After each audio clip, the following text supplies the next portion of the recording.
I promised her wealth and fame and fortune and world travel and all those good things. I said it will probably be the finest decision of your life to marry me. And she bought that story, fortunately for me. And we got married, and I'm continuing to work hard to see if I can't make all these dreams and promises come true. Well, 2 or 3 years after I'd gotten married, it didn't look like my new bride had made such a wise decision. I'm now starting to struggle.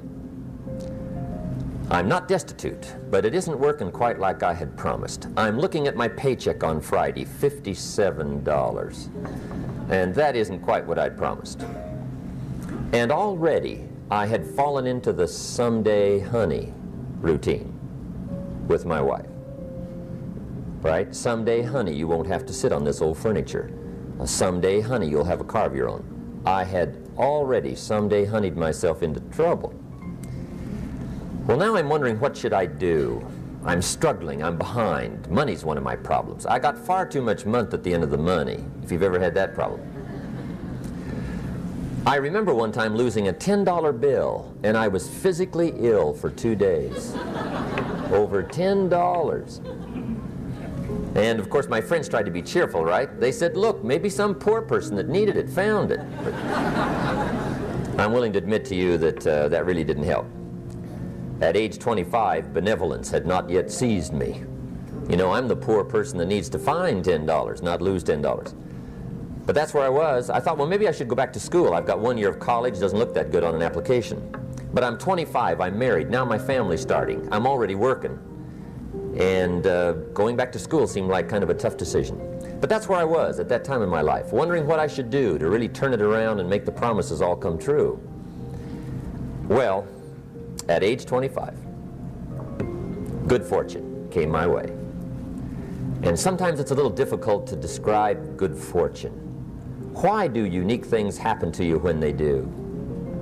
I don't know. Part of that's a mystery to me. One of my friends says, well, things don't just happen. They happen just. Maybe that's it. I don't know. But my good fortune was, at age 25, I met a very remarkable man. He was a businessman. He was wealthy, apparently looked very happy, prosperous to me when I met him. And my good fortune was, a few months after I met this unique man, his name was Mr. Schoaf, Mr. Earl Schoaf. He hired me, gave me a job, and I went to work for him. And I spent the next 5 years working for him. And during that 5-year period, Mr. Schoaf shared with me his ideas that helped to change my life. Unfortunately, at the end of that 5 years, Mr. Schoaf died. But I did get to spend 5 years with this very remarkable man. And the best thing he gave me during that period of time was not a job. The best thing he gave me was the benefit of his philosophy. How to be wealthy, how to be happy. And his ideas worked for me. Then about 16, 17 years ago, I was living in Beverly Hills. And I was going through all the notes that I'd gathered up during that period. In fact, that's one of the major things Mr. Schoaf taught me. Take good notes. Don't miss anything. Don't make your mind a filing cabinet trying to remember everything. Jot it down. If you hear a good sermon, take notes. If you read a good book, take notes. If you hear something good, jot it down. If you think something good, put it on paper. Then you can go over it. Repetition is the mother of skill. And someday those ideas, if you repeat them often enough, they'll take root and start to grow. And someday they'll show up in your bank account, and your personality, and your language, and your dress, and your lifestyle. So he got me hooked on taking notes, and I did during that time, and I've taken them now all these years. And on this particular day, I was going through all those journals, and the idea occurred to me, why don't I share this with other people? I've used it to build some of my other companies, but I'd never shared it with the public. And I thought, well, that'd be an intriguing idea. See if I could put into words my feelings and my ideas that helped me to make major changes. So I thought, well, I might as well try it. So I put the material together that I thought was the most important, and 17 years ago, at the Beverly Hilton Hotel in Beverly Hills, a few blocks from where I lived, I gave my first seminar. And fortunately, tonight, you are not in on my first seminar. I struggled. It really wasn't quite that good. In fact, I'm willing to admit now it was so bad. If I hadn't have been conducting it, I'd have gone home. Right? That's how bad it was. But when you're doing them, it's hard to leave. But anyway, I struggled through it, did the best I could, and decided, well, I'll try it again, see if I get any better. Sure enough, I got a little more comfortable with making the presentation. And then I got invited other places to share my story, my ideas. And little by little, it started to grow. And finally, now it's become my major enterprise. I've arranged my other business affairs so I can spend most of my time now doing what I really like to do, and that's share ideas, talk about things that matter with people who care. And now the seminar's been translated in several languages, so I get to travel to other countries and share my feelings and my ideas with other people around the world. And tonight, I find myself in Anaheim, and I'm pleased to be here.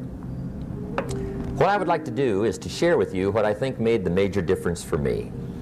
I don't claim to have all the answers for doing well, but I've got some that worked for me.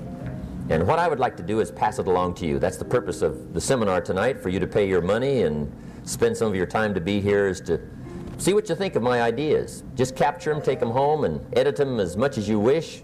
Throw out what you don't like, try what you do like, and see what happens. But give me your attention for the next little while, and let's go through the ideas that I think the major things that help me to really make the changes in my life. Okay. Let me give you the table of contents first. I'm going to cover 5 subjects. Let me give you those 5, and then we'll come back and take them one at a time and we'll go through them. Okay, the first subject is personal development, which is the best place to start, right? If you don't start there, nothing much is going to happen. Here's the big challenge of life. You can have more than you've got because you can become more than you are. That's the challenge. And of course, the other side of the coin reads, unless you change how you are, you'll always have what you got. I have found in my experience that income does not far exceed personal development.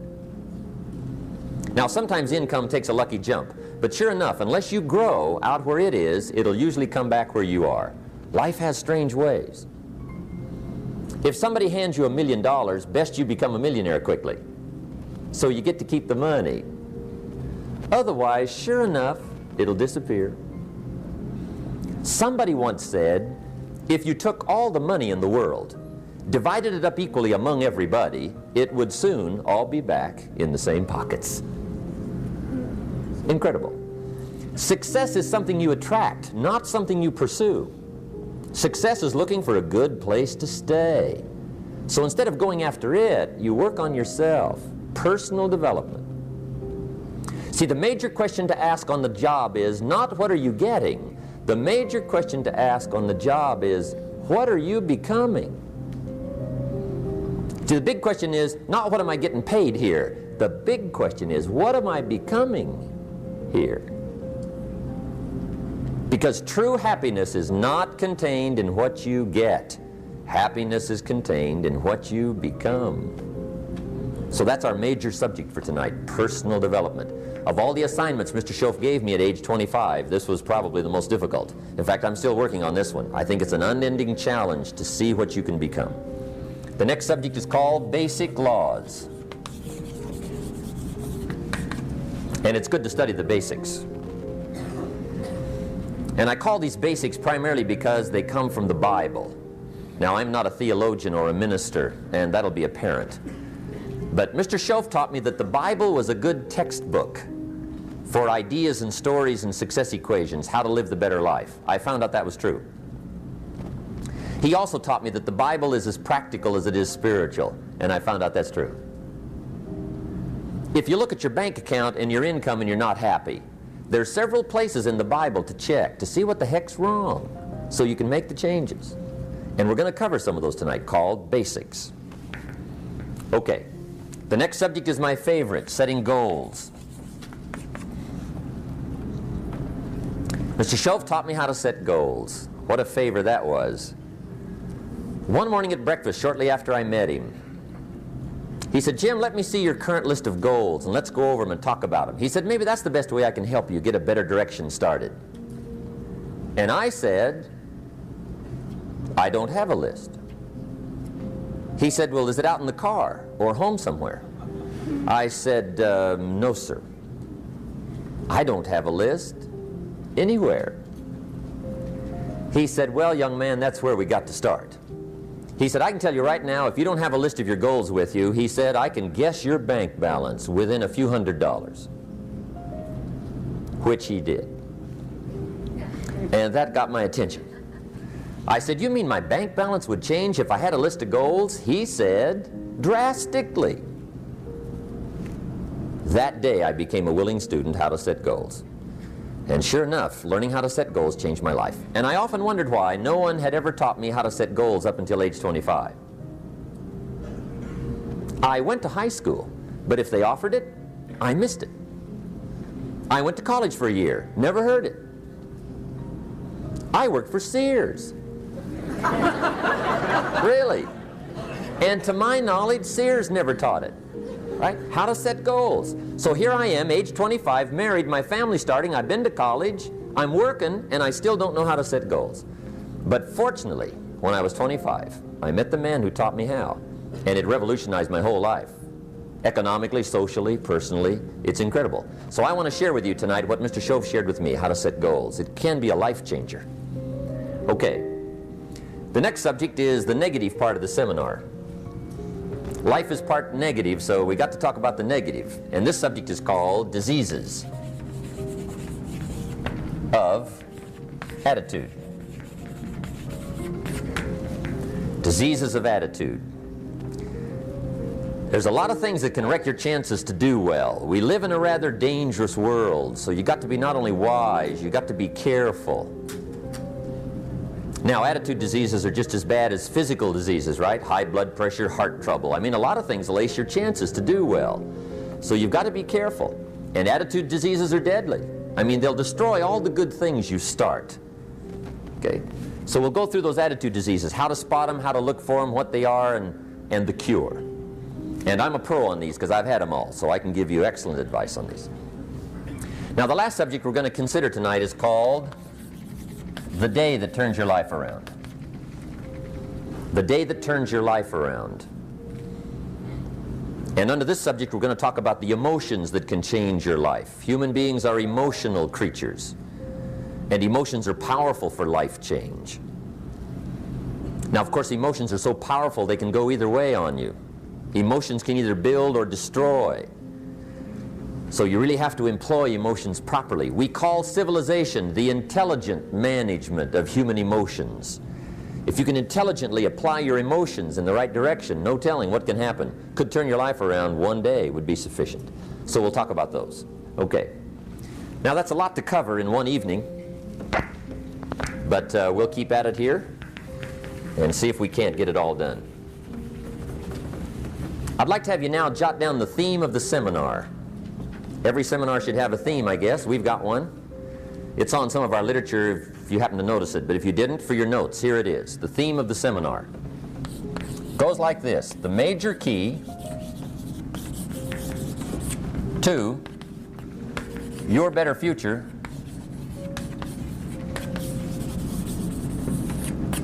is you.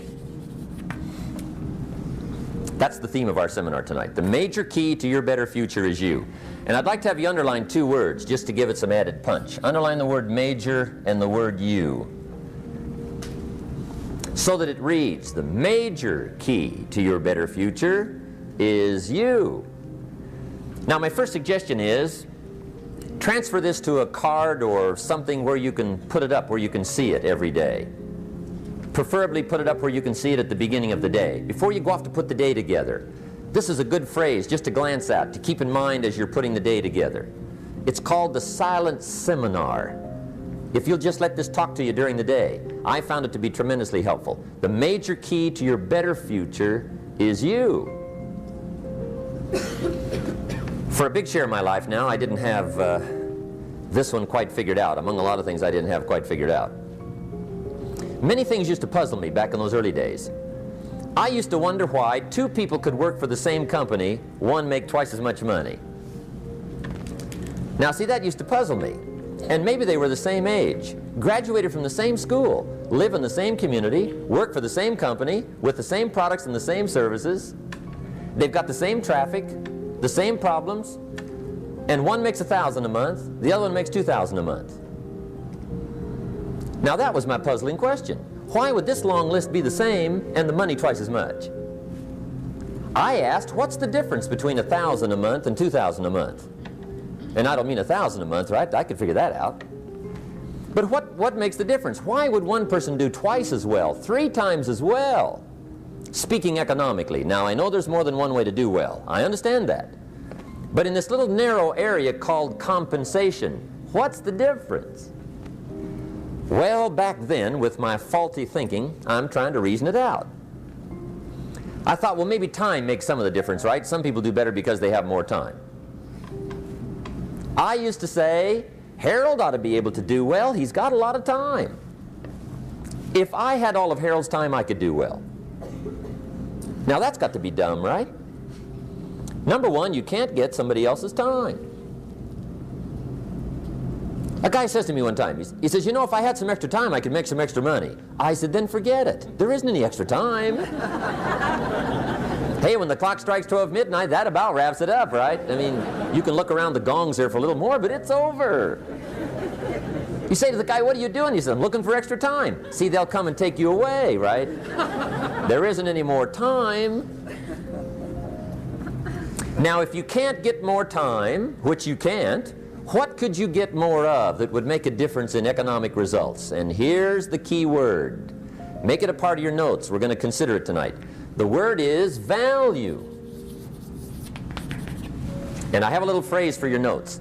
Value makes the difference in results. Value makes the difference. You can't get more time, but you can create more value. Now here's the first lesson of economics. Everybody should learn it from the time they're old enough to understand what a dollar means, how to earn one, how to get one, how to keep one, what to do with it. First lesson of economics. We primarily get paid for value. That's lesson 1. Bringing value to the marketplace, that's how you get paid. You don't get paid for the time. I know it takes time to bring value to the marketplace, but you get paid for the value, not the time. Now, since that's true, here's one of the key questions of the evening. Is it possible to become twice as valuable at the marketplace and make twice as much money in the same time? Could you become 3 times as valuable? Make 3 times as much money in the same time? Is that possible? The answer is yes, if. And it's always if, right? Life is known as the big if. Harry Truman once said, life is iffy. How true. And here's the big if we're going to consider it tonight. It's possible to do much better at the marketplace if you go to work primarily on yourself. And that's the theme of our seminar tonight. Learning to work primarily on yourself. People have asked me for the last 24 years, how do you develop an above average income? And the answer is, become an above average person. Develop an above average handshake. Some people want to be successful, they don't even work on their handshake. As easy as that would be to start on. They let it slide, they don't understand. Develop an above average smile. Develop an above average excitement. Develop an above average interest in other people. Develop an above average intensity to win. See, that'll change everything.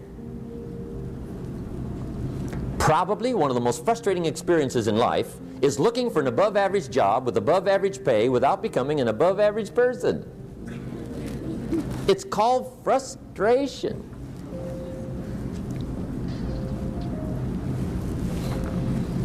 And Mr. Schoaf gave me probably the greatest clue he gave me when I first met him. He said, Jim, if you want to be wealthy and happy the rest of your life, just learn this lesson well. He said, learn to work harder on yourself than you do on your job. That was it. The beginning of the philosophy that helped to change my life.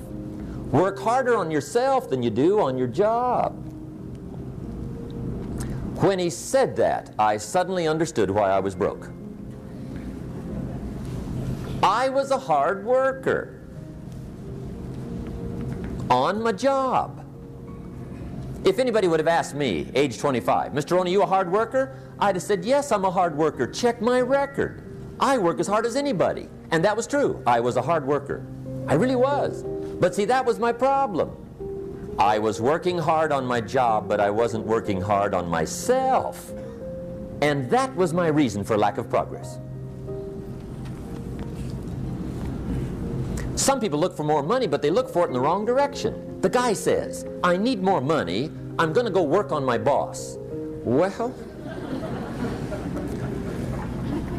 number one, bosses are notorious. They do not play fast and loose with the company till. I've never seen a boss get excited and triple somebody's wages, right? I mean, they don't behave in such an irrational manner. So see, that's not what you work on. Some people say, well, I'll go on strike for more. Well, big deal. The problem with that game is, once you start it, it's never over. You'll always have to strike. And I'll tell you what you get by demand. Little bitty pieces. Barely enough. And now inflation beats that game, right? The guy demands 10%. Inflation's 12. He's behind 2. Right? I mean, it never ends. So see, that's not the key to success. Maybe survival, but not success.